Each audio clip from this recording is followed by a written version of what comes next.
Search for what to do in Bangalore, and you'll immediately hit a wall of generic lists telling you to visit the exact same 17 places.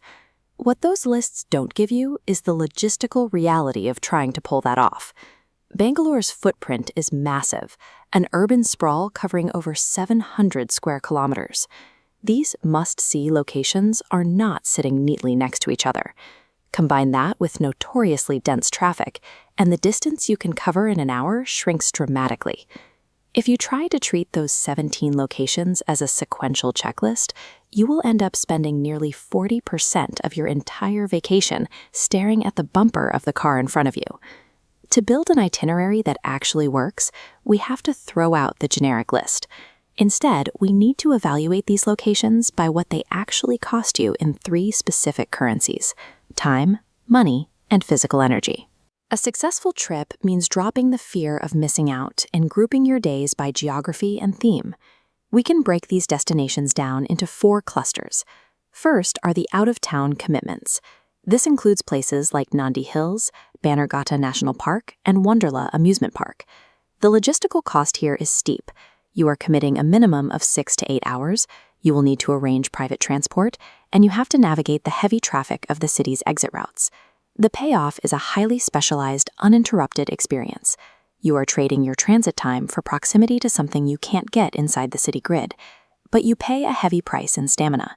To get this specific sunrise view at Nandi Hills, you're looking at a 3 a.m. wake-up call. That decision will drain your energy levels for the rest of your trip.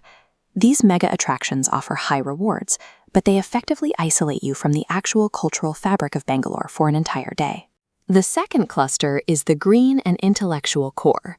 These are your centrally located staples: Cubbon Park, the Lalbagh Botanical Garden, the Visvesvaraya Museum, and the National Gallery of Modern Art. The financial cost here is incredibly low. The real input required is physical. You will be walking multiple kilometers outdoors. In return, you get the authentic Garden City payoff. You get direct access to premium, historically rooted architecture without the steep entry fees. Look at these static rocket models outside the museum. They require deliberate intellectual engagement. That means younger travelers can hit a wall of fatigue quickly. You are also completely vulnerable to the weather, whether that means peak afternoon heat or heavy monsoon rain. This cluster delivers maximum authenticity, but you need a solid baseline of physical stamina and cooperative weather to pull it off. Our third cluster is the urban heritage stops: Bangalore Palace, the Vidana Suda, Tipu Sultan's Summer Palace, and the ISKCON Temple. Getting to these sites requires pushing straight into the dense traffic of the central business district. Once you arrive, you'll often face steep premium entry fees or extra charges just to bring your camera inside. The return on that investment is high-yield photography. You get immediate access to beautifully preserved architectural history, but you have to factor in the hidden friction.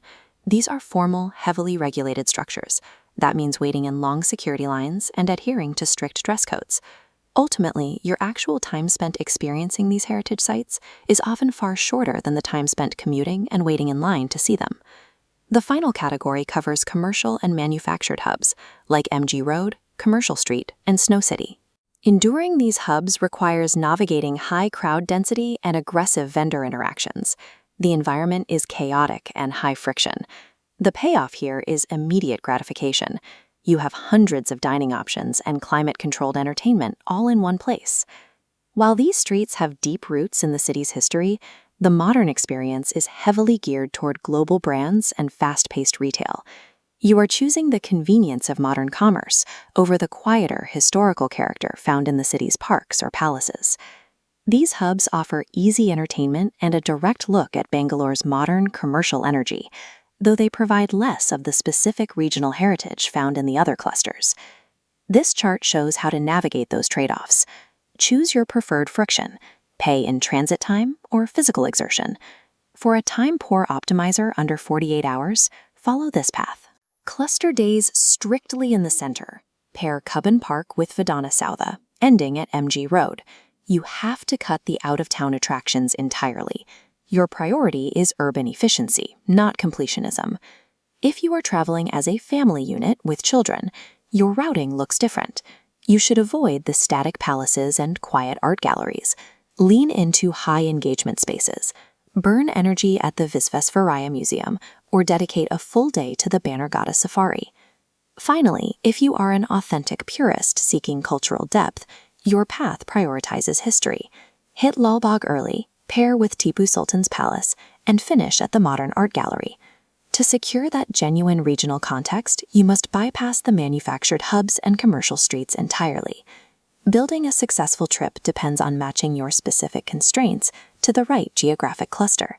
Rather than blindly chasing a generic top 17 list, choose the logistics that actually work for your time and energy.